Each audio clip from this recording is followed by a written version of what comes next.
The following program presents principles designed to promote good health and is not intended to take the place of personalized professional care. The opinions and ideas expressed are those of the speaker. Viewers are encouraged to draw their own conclusions about the information presented.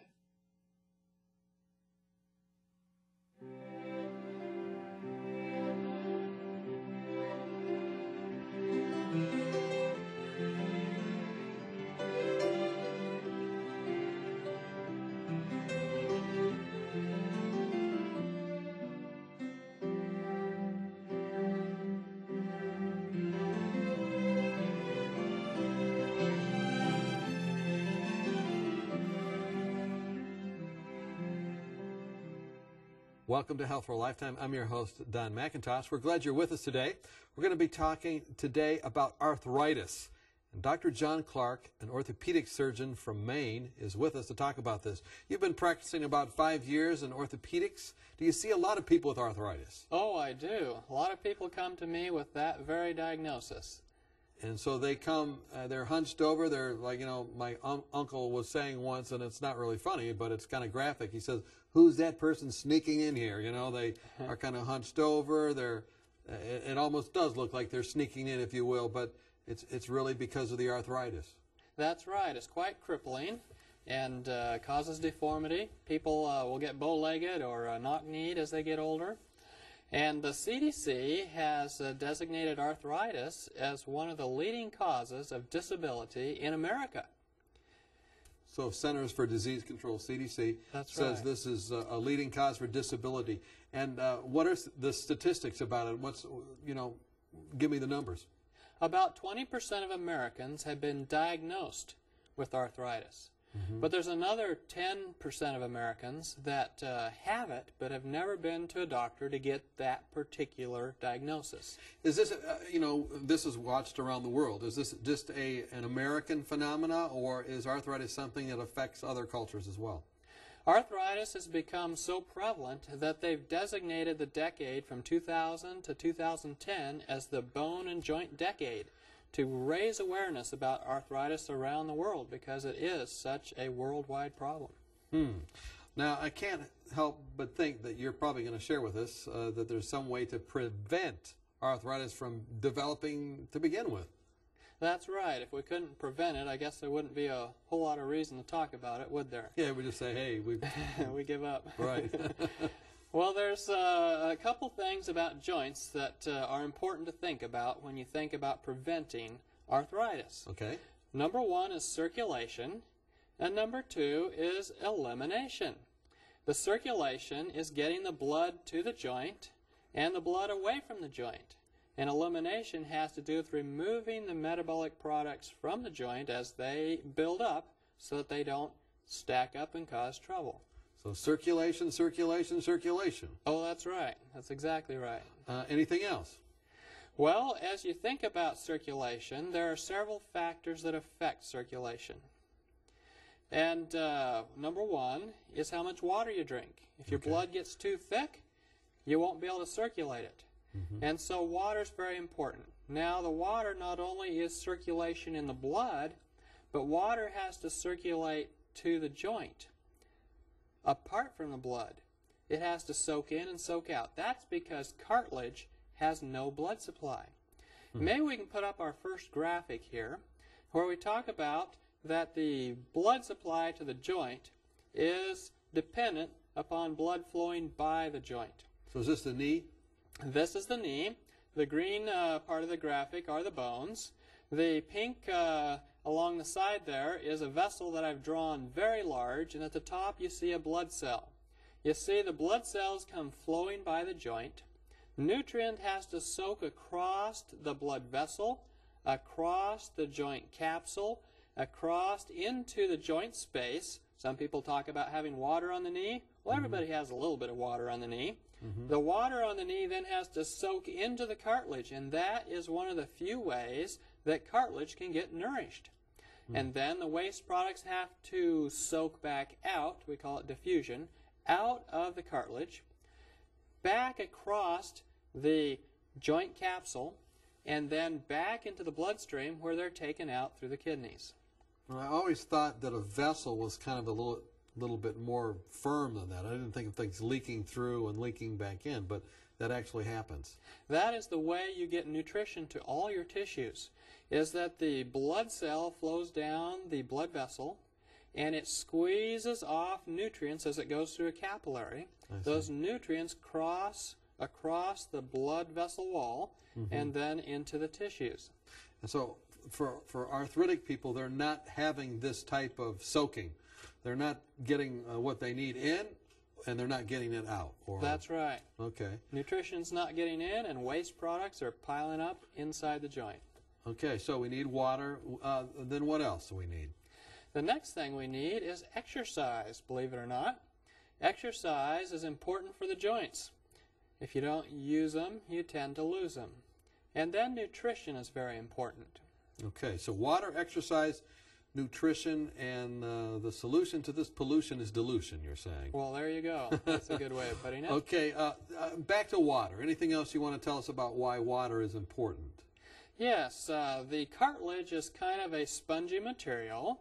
It's actually made up of 65 to 80% water. That water not only carries nutrients into it and nutrients out, or waste products out of it, but that water acts kind of like a shock absorber. It also makes the cartilage very slick. It's kind of like the linoleum in your house. If you get it wet, it gets slick. Well, we like the cartilage to be wet and slick. So my ear, that's cartilage, right? That is cartilage, but that is not quite the same as what's in your joint. It's similar. The cartilage in your joint has a open space with synovial fluid flowing against it. The cartilage in your ear is very similar in makeup, but it has skin around it. Okay. Exercise. Aren't joints, usually you'd think, well, my joints are hurting me and different things. Maybe I just need to stay off it for a while. But you're saying we keep moving anyway. Yes, if you don't use your joints, you tend to lose them. And why is that? The cartilage, since it has no blood supply, depends on cyclic loading to pump it. It helps pump nutrients in and waste products out. If you don't pump it, it'll accumulate waste products, becomes acidotic. And the acid, lactic acid and other acids, tend to make the cartilage cells very unhappy and maybe even die. It helps degenerate the cartilage matrix. It makes the sponge degenerate. Pretty soon, you start losing joint space. If you walk, you pump the joint.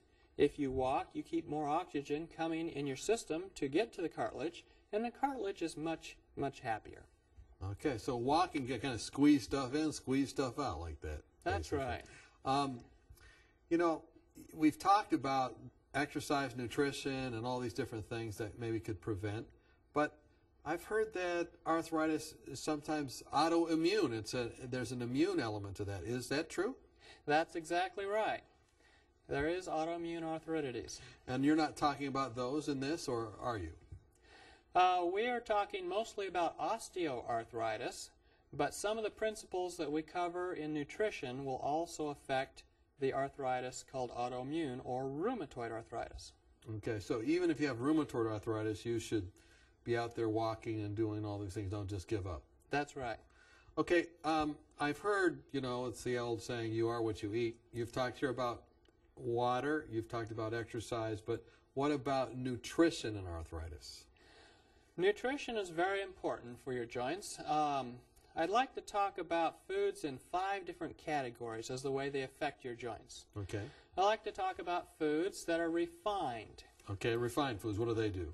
Refined foods, would be like sugars, oils, alcohols, these kind of things. Things that you don't necessarily find out in nature, that they've been processed. The effect of refined foods is that they make all the blood cells stick together. And when they all stick together, they don't drop off nutrients to the tissues like they should. What happens is in a normal situation, you have a capillary that is about half the diameter of a blood cell. When the blood cell reaches that capillary, it actually folds over, and then it goes down the capillary, and it squeezes off its nutrients to the surrounding tissue. Well, if you eat refined foods, it tends to stick all those blood cells together, kind of like the Michelin Man, you know, this guy with all the tires stuck together. Well, that's what your blood cells do. And when they all stick together, they come to the capillary, and they can't make it through. And so they don't drop off nutrients. They don't pick up waste products. And the joint is starved for nutrition, and it's basically bathed in waste products. So, you know, these big cinnamon rolls and all that, that's probably going to not help your joints. I told my staff one time all about this, gave them my lecture on this topic, and whenever we went out to eat after that, they'd go ahead and order something they knew that wasn't good. They'd start to eat it, and they'd say, "Oh, my knee is starting to hurt." Okay, so refined foods, you said that's one group. Is there another type of foods in terms of nutrition you want to bring to our attention? Yes, you talked about the autoimmune arthritises. We call them the inflammatory arthritises, but there's also foods that are specifically inflammatory for people. I had a patient come to my office not long ago, and they were a high school track star. They were a runner. They liked to go out and run 6 miles a day. That's a lot. I only do that if I'm really afraid of somebody. Yes. Well, they would run, and then they started developing this pain in the ball of their foot. It was hurting. It was swelling, and they came to see me. Well, I set them up on a program to take care of that, but then the mom, who was along with the young person, asked me, "Well, how did they get this? Well, what causes this?" And I says, "Well, we don't always know, but sometimes people have in their diet things that are inflammatory." She says, "Well, like what?" I says, "Well, there's things that we know are inflammatory to everybody, and then some things are specific for certain people." But in this case, I told her that there's most animal products, especially dairy, especially foods that have had a rotting process used to create them. She said, well, what's that?" she asked. I said, "Yes, this would be like cheeses, wines, alcohols, and vinegars." And she says, "Vinegar?" I says, "Yeah, vinegar." And she says, "Wow, well, he drinks about a half a cup of vinegar a day." I says, "Really?" I didn't know why that was, but I asked him, "Well, do you think you could try something else to drink for the next couple of weeks while we see if we can get you over this inflammatory problem?" And he said yes. Well, he came back in a couple of weeks. He'd done all the things I told him, some hydrotherapy and so forth, drinking lots of water, but he had stopped the use of large amounts of vinegar, and the inflammation had gone away, and he went back to his track. So a list of these foods that are inflammatory, you've mentioned vinegar, you've mentioned cheeses or animal product foods. Anything else along those inflammatory lines? Yes, any food that has been created by rotting, but also foods that have had molds grow on them. When the mold grows on the food, it produces aflatoxins. Aflatoxins are especially toxic to the system. The body reacts to them. The way the body reacts to all these inflammatory foods is that these capillaries that we talked about that have to have nutrients move across the capillary wall and waste products back, those capillaries become inflamed and they become thickened. The wall of that capillary may actually thicken 4 or more times its usual thickness. Then, with a thick capillary wall, you can't get nutrients across the capillary wall. It's too thick, and you can't get waste products back out of the tissues, back into the bloodstream across that thickened capillary wall. So we've talked about refined foods, we've talked about inflammatory foods. You have down here also vasoactive foods. Vasoactive foods will definitely affect your joints. You see, vasoactive foods are foods that change the way your blood is flowing through your system. They regulate the vessels in ways that they weren't necessarily supposed to be regulated. What happens is when you take a vasoactive food, it tends to clamp down the vessels in the arms and legs in order to push blood to the heart and brain to make you think you're awake, like caffeine, like nicotine, like theobromine, like a different vasoactive amines contained in cheeses and wines. We're talking with Dr. John Clark. We're talking about the foods that can really cause or lead to arthritis, and we're talking about if you can avoid those or other things, you can improve, maybe reverse, better yet, prevent arthritis. And we're going to talk more about this when we come back. Are you confused about the endless stream of new and often contradictory health information? With companies trying to sell new drugs and special interest groups paying for studies that spin the facts, where can you find a common-sense approach to health? One way is to ask for your free copy of Dr. Arnott's 24 Realistic Ways to Improve Your Health. Dr. Timothy Arnott and the Lifestyle Center of America produced this helpful booklet of 24 short, practical health tips based on scientific research and the Bible that will help you live longer, happier, and healthier. For example, did you know that women who drink more water lower the risk of a heart attack? Or that 7 to 8 hours of sleep a night can minimize your risk of ever developing diabetes? Find out how to lower your blood pressure and much more. If you're looking for help, not hype, then this booklet's for you. Just log on to 3abn.org and click on free offers or call us during regular business hours. You'll be glad you did. Welcome back. We've been talking with Dr. John Clark. He's an orthopedic surgeon, and he has a concern about people's bones and their joints. And we've been talking about arthritis and how it is a disabling, crippling disease for millions of Americans. You said that the CDC said it's the #1 cause of disability, not only here but around the world. And you've also said that there's reasons for that. Summarize some of those reasons. And then we were working through a list of foods that are kind of toxic foods. We want to get back to that. But summarize a little bit where we've been, so people can catch up with us. Arthritis is a big problem for people because most of the things we do, we depend on our arms and legs to get around. And of course, our arms and legs have all these joints in them. The workplace example. People who get arthritis in the knees or hips are basically going to be out of work. And if this happens in their elderly years, when they're already headed toward retirement, a company's just going to say, well, why don't you retire early? Or just, they'll lay them off. So keeping your bones and joints in good shape to the end of your life is very important. So you talked about water, exercise, nutrition, talked about circulation and elimination, and then having this pumping effect of the cartilage because we keep moving and squeezing things in and squeezing things out. That's how the cartilage works. And then we were going through this list of foods. We said refined foods, inflammatory foods, vasoactive foods, and slow. Well, we didn't get to this next one. You want to talk about slow transit foods. I kind of can figure that out. It sounds like peanut butter or something. But what exactly is a slow transit food? That's right, Don. We want to talk about slow transit foods because they do affect the joints. By slow transit, we mean it takes a long time to get from the mouth out of the system. These foods are foods that are usually high in fat and low in fiber. The effect is that as the food is a long time in the system, the bacteria have a heyday. They say, oh boy, guys, look what's coming, and they get a long time to work on it. Now, bacteria multiply at a fast rate. They double every so many minutes. And if you give them a lot more minutes, they'll overpopulate. They'll overgrow. Bacteria have a bad habit. They don't clean up after themselves. And as those bacteria sit there, they put off toxins. Those toxins are reabsorbed into the system.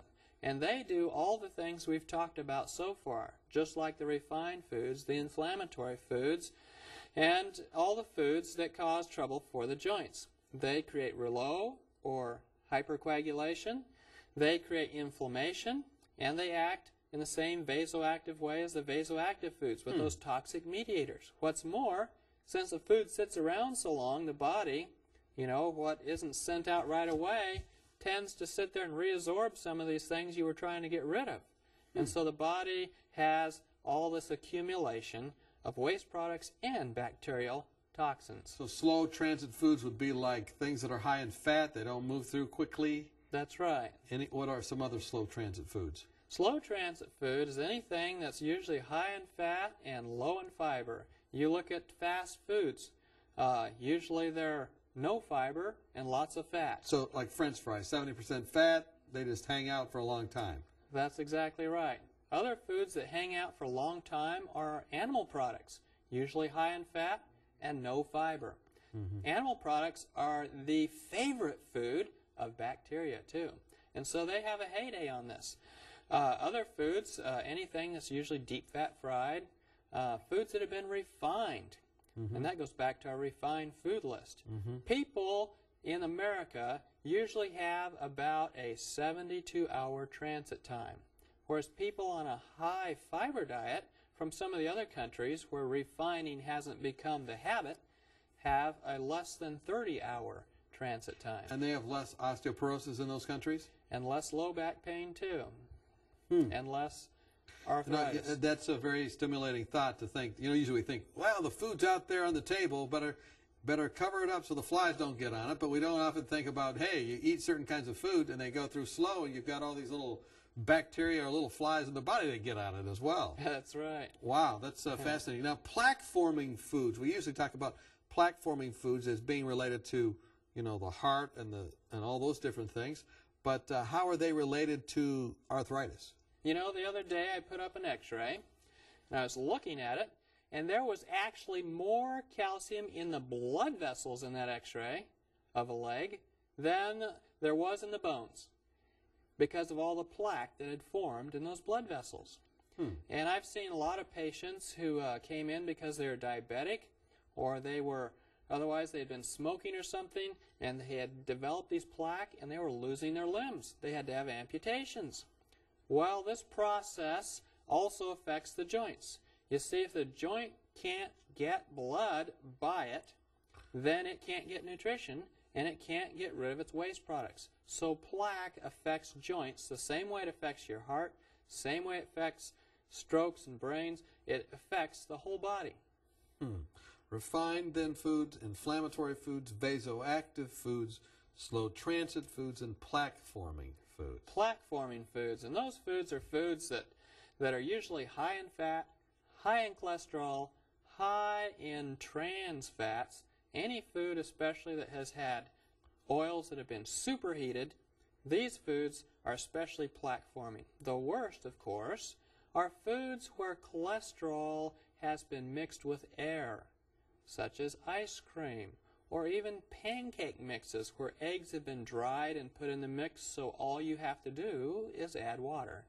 You know, these foods that you've gone through, I mean, these are just, these are foods that people out there, you know, there's huge restaurant chains built around the best pancakes, built around the best this or that. I mean, each one of these, I could probably put a restaurant or food chain, you know, next to it. There are junk food firms that, you know, that we could mention, but we won't. I mean, but they're built around these things. So how are you, you know, how are you going to impact a culture? I mean, the culture is being impacted, you're saying. They're getting arthritis and their bones are falling apart, but how can we turn that around?